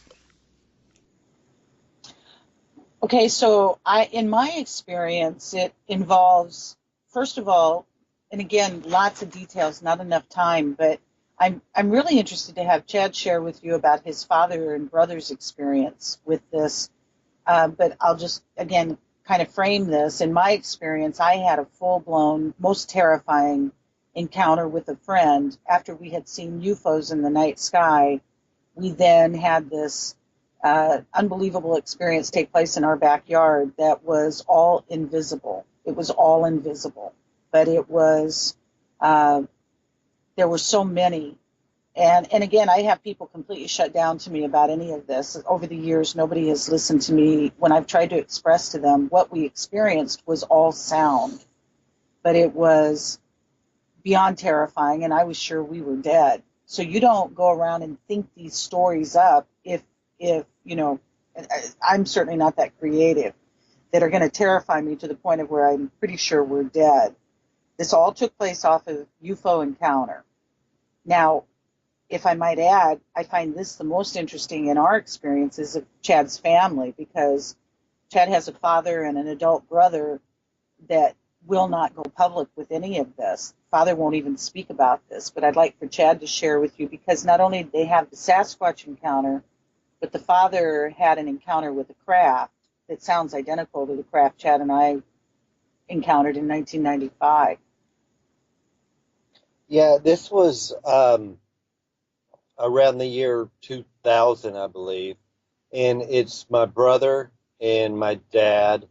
And my brother's taking my dad to the airport in Atlanta. They were living in Alabama at the time, around the Birmingham area. So it's about a 2 or 3 hour drive.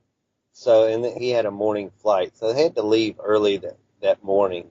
And they're getting through the Talladega National Forest there in Alabama. And it was just starting to get light. And my brother's the one that's telling me the story. And he's driving, and he said that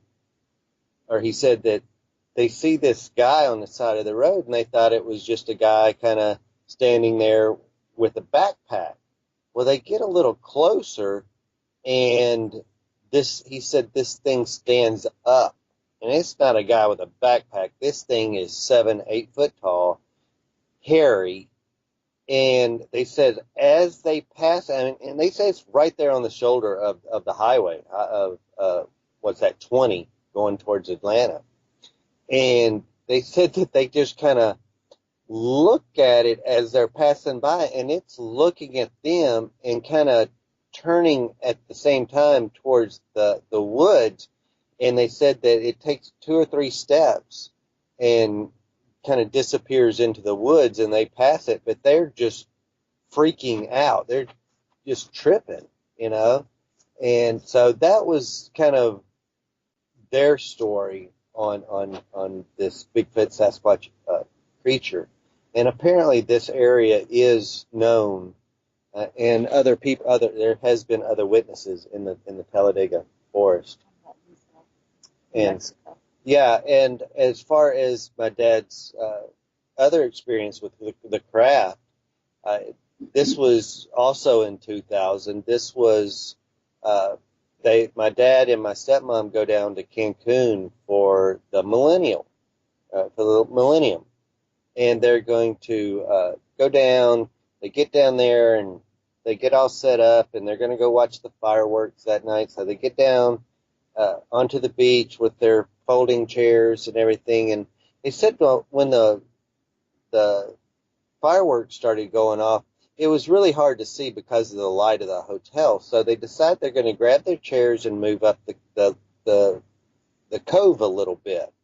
And they said they moved their chairs, and they set their chairs under or near this temple of the Puma.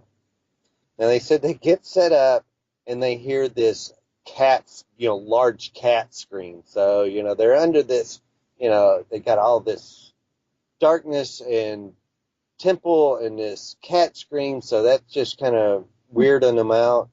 And they focus their attention back to the sky to watch the fireworks. And they said that when now my stepmom's telling me this story, and my dad just kind of nodding, in the background going, yeah, we saw it. But my stepmom's telling me this. And she's like, and I had told her the story of our encounter in Hammond in 95. So she tells me this story right after. And she said that it sounded exactly. She said that when the fireworks were going off, they could see this craft in the sky that just was huge. They said it was shaped exactly like the one that I described. Now, of course, they get to see theirs above the Temple of the Puma. I get to see mine above Walmart. So, life's not fair, but I guess we both had that same kind of encounter, which is just really, crazy. Well, everything happens for a reason, including you. Oh, yeah. Okay, so make of that whatever you will. No such thing as a coincidence. Okay, ghosts. So, a lot of theories about what ghosts are. The general consensus is they're in another frequency, and when you see a ghost, that's interference, the equivalent of interference, like on a radio, where one station is interfering with another, and you hear like static and noises, and it's interfering with the signal. The ghost is temporarily interfering in our reality, so you can see it, perceive it, even though it's not normally supposed to be perceived. A lot of controversy as to whether or not a ghost they can hurt you or not hurt you. I mean,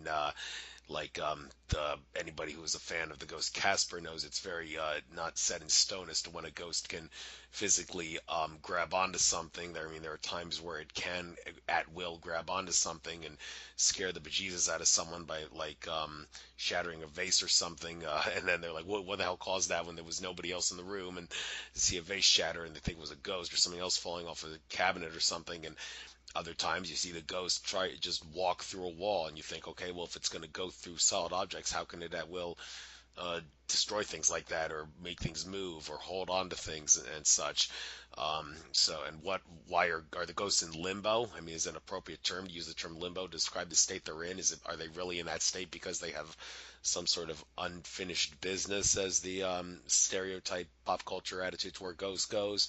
I mean, I've babbled long enough, and we're kind of running low on time here. But I got like 9 minutes or 10 minutes or so before we're called a night. So let's cover this ghosts. What was the experience there? What do you think they are or aren't? And yeah, both. Well, we've had a few experiences, but one that really sticks out. When we first moved to the French Quarter, we had moved into this apartment above the Voodoo Temple. And this happened within the first week we were there. We're laying there in bed, and I kept feeling like something was crawling on my chest, like a bug. Well, I'd go up and I'd scratch, and I'd go up and I'd scratch. And I woke up the next morning, and I had dug a layer of skin, because it was always in the exact same spot. Well, thinking about it, if it was, something, a bug crawling on me, it would be in different spaces. It wouldn't be on the exact same spot on my chest. It was right around my heart area on my rib cage. And so I get up, go to work, and throughout the day, this vision starts coming back to me. This memory starts coming back to me, and I'm laying there in bed, and I kept, and I go up and I'd scratch. I'd feel something tickling me. I'd go up and I'd scratch. Well, when I opened up my eyes, I remember seeing this very short-statured, very African-y looking man. Now, I could only see him from his waist up. From his waist down was like a misty, kind of cloudy. But from his waist up, he was bare-chested, no shirt. He had some like African beads, kind of necklaces around him, very short afro. And he would take his finger and tickle me on my chest. And I'd go up and I'd scratch, and I'd go back to sleep. And like I said, he did this, throughout the night 4 or 5 times. Again, I'd dug a couple layers of skin. So I get home that evening, out to be a Native American. We've always had the sage burn and the smudge. So I grabbed the smudge stick. I'm there by myself. I grabbed the smudge stick, and I got it going, and I'm like, hey, I don't know who you are. I don't know what you are. I said, but I'm going to paint this apartment up. We're going to have, clean this up, and we're going to have us a nice place to stay. Just leave me alone. You don't have to go anywhere. Just leave me alone. Again, never had any more problems. A few weeks later, or maybe a month or so later, another couple had moved into the apartment down below us. And they had been married by the voodoo priest that had lived there, that had died prior to us moving in. And they start showing us their wedding pictures.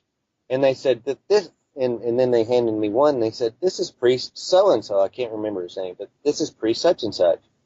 And I looked at the picture, and I'm like, oh, and I told them the story I just told you. And they're like, yeah, that's how he was. He was a trickster. He would test you. He would, to see if you were worthy, or that he wanted to hang out with you. He had to test you to make sure that, you were okay. So this happened when we were there. Also, when we were there, Alta one night, she, I know we're getting low on time, but this is kind of very important. We're there in bed, and she wakes me up, and she said, I smell smoke. I open up my eyes, I sniff. I'm like, you're just dreaming, go back to bed. And a couple minutes later, she wakes me up again. She's like, I smell smoke. Well, this time when I opened my eyes, I could see this little drift of smoke coming into the bedroom. Well, any fire in the French Quarter is like a 3-alarm fire. It's very scary because, everything is just like one big house. It's, it can travel very fast throughout the French Quarter. And So we jump up out of bed, we run down the stairs, we go back out into the courtyard yelling, fire, fire, fire. So, everybody starts coming out of their apartments, including the voodoo priestess. Somebody calls 911, and we get the firemen show up, and we're walking through the temple area, and we can see smoke, and there's quite a bit of it, but there is no fire. And there's probably 8, 9, 10, firemen, myself, the voodoo priestess, maybe a few other people, and we're just kind of looking around. Well, finally we see this one. She had this altar set up for her. It was her anniversary with the priest, and she had built this altar for him and her. And this one of the glass candles had burst when it got too low, and it kind of traveled along the floor. It went up the wall, and you could see the burn, and the burn stops exactly at these depictions of the saints, these pictures of the saints. And now, if it would have traveled above that, that was her wedding dress, his suit that they had been married in. So if it had caught that, it would have been much bigger and probably had gone through the building more. So that, now I'm going to fast forward you 10 years after that. We move out, 10 years later, Katrina hits. Well, when Katrina hits, there's this couple that were there that decided to stay during Katrina, and they got quite popular. Now, they were in our same apartment. They lived in the same apartment we did there above the Voodoo Temple, and they get quite famous during Katrina with their they're helping others and all this other stuff. Well, he ends up, after Katrina kind of got back together, they kind of wanted this, to stay that way, where, there was no electricity, because they were having so much, I guess, fun, and it was like being in a different world. So their world starts getting really messed up. They were pretty good drinkers, pretty good partiers. Well, it ends up that he ends up taking her life. And not only taking her life, but dismembering her and cooking part of her and putting the rest of her in the refrigerator. Well, after he does this, he goes to one of the hotels in the French Quarter that have a roof.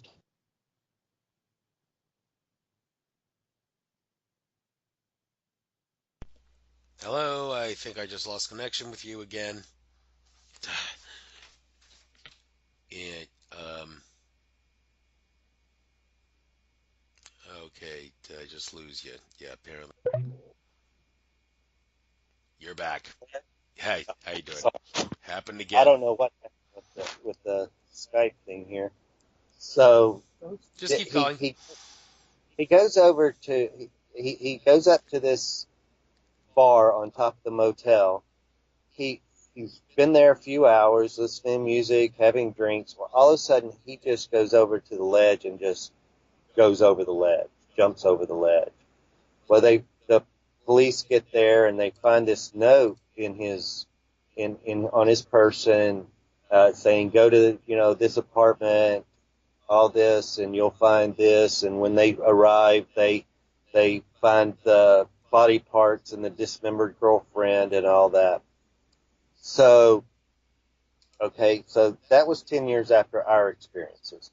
10 years after this, which was last year, 2016, the Voodoo Temple burnt down. And they had to gut it. It totally burned everything except, the outer walls. So it's just a very live place. Now, there has been a book written about this murder-suicide. Mm-hmm. But again, it was very, very bizarre story. Thank you. And all right, we still got well, a few minutes left, but hey, we can go a little past 2 hours. Not too much for the sake of those people who have lousy attention spans. Let's try to keep it to near 2 hours. You know where I'm going with this. There's two more things. I guess we'll cover it on the fly here. Two more subjects: red orbs and lizard monkeys. Let's finish up on covering both those things. So you got the finish off the show talking about those experiences. What that was about. So Chad and I split in 2001 for about 3 months, and then we reunited. He came back to New Orleans, moved me to Alabama. Excuse me. I'm originally from Arizona. Alabama was another planet to me. It's, to me, an absolutely beautiful state, physically beautiful, but a whole different environment for somebody like me. So I bore very easy, and so I try to keep myself entertained because it's better to keep me entertained. So we did something, again, very out of character, especially coming out of our craziness out of New Orleans, New Mexico, Colorado, back to New Orleans kind of craziness. Sorry. I decide I'm going to get Chad and I involved in a ghosty hunt. Now, we had never done anything like that before because we were living in such craziness. We didn't need to go seek it out. Didn't have to hunt it. Yeah, right. We didn't have to hunt it. So I contact this woman long distance in the state of Alabama. She's got a little ghosty group. She decides when she learns where Chad and I are moving there from out of the quarter, she knows quite a bit about New Orleans, decides she wants to put me to the test. Well, I don't know that. I don't like being tested. I wasn't signing up for any of this. I just didn't want to be bored. So, and Chad was along for the ride. So we meet this woman. She decides to have us meet her a couple hours away from where we lived. And she was going to have to drive quite a distance as well. The deal is we're going to meet at a piece of property, and she's got her tripod cameras and so on and so forth, and she's just going to film me and see what I feel, and Chad, but primarily me. Okay, well, we get to this location, it's daytime, and try to speed this story up. Come to find out, when I get out of the vehicle, I don't see this, but Chad sees this, the red orb. Well, it had come in on the video and the photos that she was taking. It was you couldn't see it physically, but you could see it when she would take pictures and run the Apparently, video. it was following me. Yeah, it was floating kind of around her and following her when she was walking around the yard and the little wooded area and around this little shed that they had in the backyard. And so this location happened to be a mobile home around others out in the boondocks of Alabama, around a lake or a pond or something, kind of in a circular pattern, this property. I go up inside this trailer at the back door. Chad's right behind me. This gal's behind us with her cameras and this red orb business, and I'm not aware of any of this. So try to speed the story up. Come to find out, apparently I passed the test because I was able to determine somebody died in the trailer, and then I was able to determine where they died. So when this female saw that I knew this, she decided I passed, whatever that means. Next thing I know, there is a family member shows up and asks if we'd be interested or we'd be willing to come to one of their other family members' homes because they're positive the home is haunted. Well, I'm thinking at this point, oh, okay.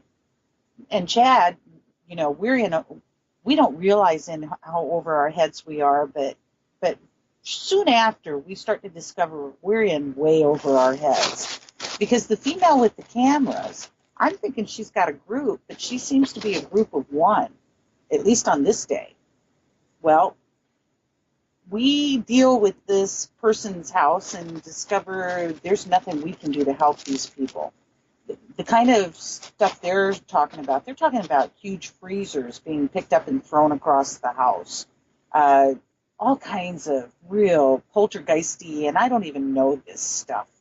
Uh, Stuff is happening that sounds mean, sounds scary, and we say to them, to the family, we are so sorry. We wish we could do something more other than care about you and keep asking for the highest. But we suggest that your people of faith maybe deal with your church or what have you, because what else could we say? And at that moment, I decide, and we're both in agreement, we're not going to do this anymore because we're not out to try to hurt people or anything else.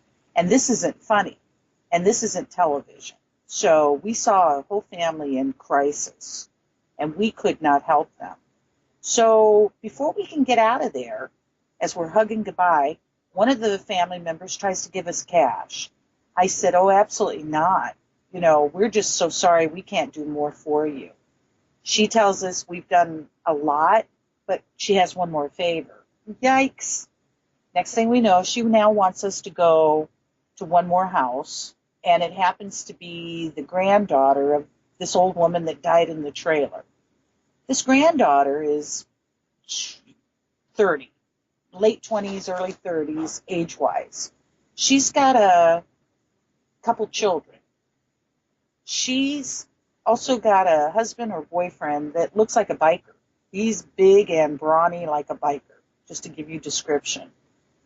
They want us to come to her house to talk to her son. Her son is 9, 10, somewhere in that age range, going on 30. Now, what I mean by that is he's extremely adult in his energy and his language. They want us to come and talk to him because of something he witnessed, what they experienced at that grandmother's house after the grandmother died, that trailer. We don't know how to say no, but we should have said no. But we don't say no. She says, we don't live far from here. Okay. Now, we're in a small community, hours from where we live. We don't even know exactly where we live at this point because Chad and I are fairly new to Alabama. So, I mean, this is all really bad timing on top of me just having bad taste. We end up over at this house. When we walk in the house, it's still light out, still daylight out, but the weather's starting to change some. It's starting to look cloudy. When we walk in, we see the boyfriend or husband with one or two others. There's 2 or 3 of them sitting on a couch, all like lined up, staring at the television. And the television's on weather. That's not looking real good. We get past them. They don't even acknowledge us as we walk past them. We get into the kitchen. She goes and gets the son. She brings the son back. I squat down so that the son and I are like eyeball to eyeball. So because I'm just trying to be sensitive.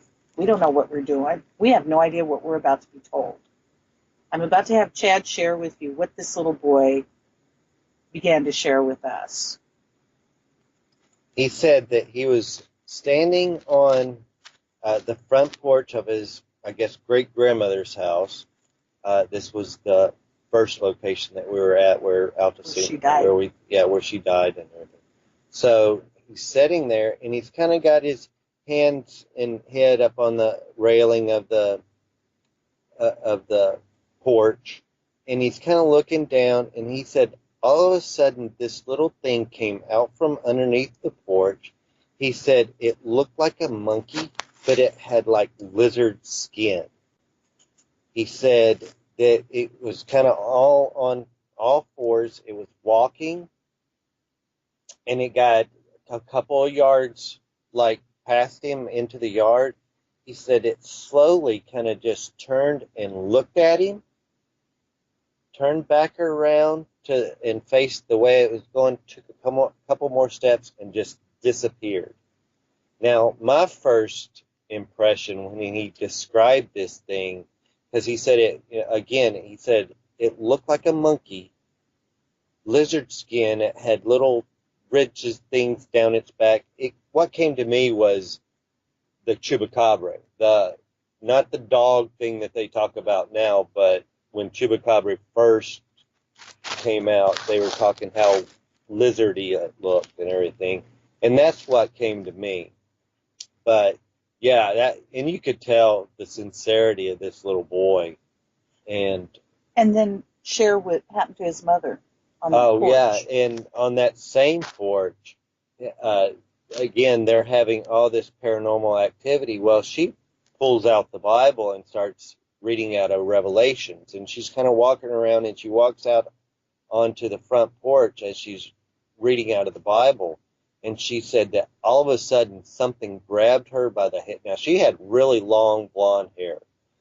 Something grabbed her by the hair and was trying to pull her off the porch. And her boyfriend and, this big biker looking dude and and one of his buddies came over and grabbed her by the leg, and they were doing her like a tug of war.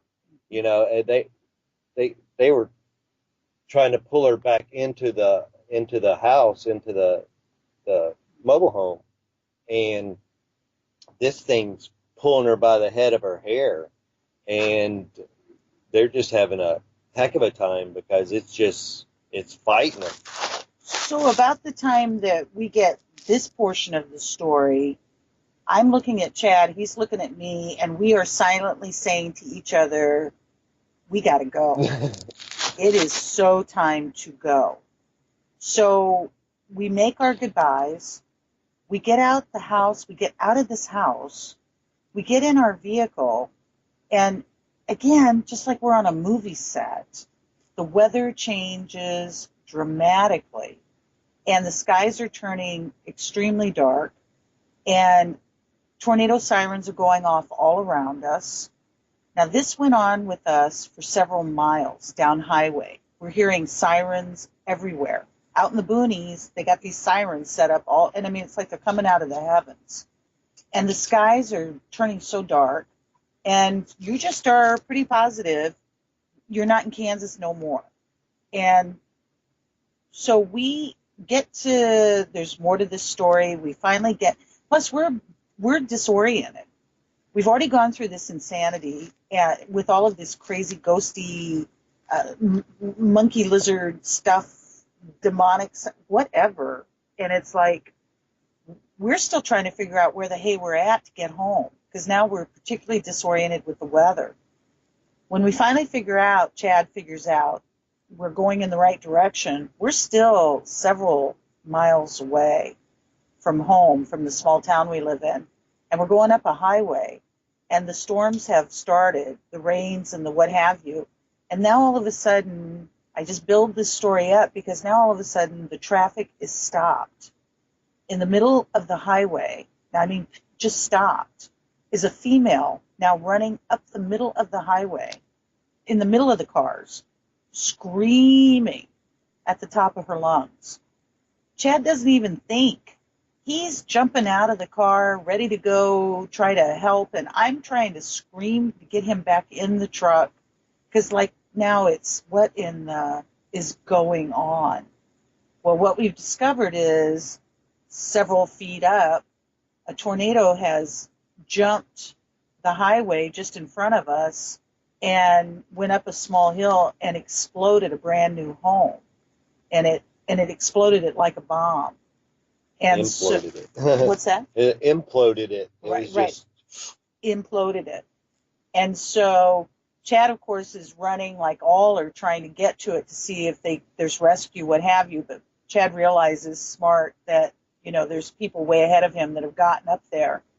So he gets back to the truck, and, there's more to the story. We eventually get home, and we just don't ever do that again.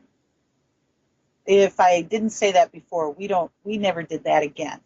Those ghosty hunts, we leave to the professionals and what have you. Well, your experiences are interesting, to say the least. I've said that like 3 times already, and even though you don't want to go into the ghost hunting aspect, simply telling about everything is enough to wake a lot of people up and leave the professionals up to do what they do the rest of the awakening. But that said, fascinating talk. Glad we got into a lot more stuff than just what was in the book. Definitely recommend your book to a lot of people. Very quick read. I didn't have to do a lot of trouble just to cram it in before this interview in the time that I got it. Glad I sacrificed reading Eric von Daniken's book to do just that. Oh, So I'll oh, make sure that I upload this to YouTube before the end of the weekend. And well, wish you the best of luck. If you have any more crazy experiences, by all means, go public and tell the whole world about them. So have absolutely. Listen, Yeah, we'd like we're to invite you. Ever come to New Orleans? Please come and yeah, we're visit. back in New Orleans again. I guess we needed another dose, Yeah, so here we are. yeah. We left. We've been gone for 15 years and just returned this year. So, to any of you out there, please come and visit, and we'd love to show you all where this happened to us. It's completely changed since it happened to us. In '97, when the three of us went poof off that street, it was fairly quiet, and a lot of the buildings were vacant and what have you. And now it's become electrified. They're calling it the new bourbon. So it's changed dramatically. But we invite you all, please come visit. and let's make one thing very not that this really relates to much of anything in the talk, but let's make one thing very clear. Katrina was no natural hurricane. Weather modification Oh, technology all the way right there. Right. Yeah, right. Oh yeah, no question. absolutely. Oh, Okay, yeah. so Yeah. Yeah, we're very aware, and so again, we invite any of you, please come and visit. And well, it's still here. yes, after all these years, they still managed to. And of course, they scripted the New Orleans Saints Super Bowl victory to Mm. give New Orleans a lot of credit for that. That was definitely scripted and staged all along. I Right. Absolutely. interviewed a guy who talks about sports being rigged about that, but that's another story. So great That's having you right. on. Pleasure and Lots of stories. good Well, luck. we thank And you both. We thank you so much. Thank you for having you're us. very welcome. Take care now, and best of luck to you. And to you. All And right, to you. bye bye.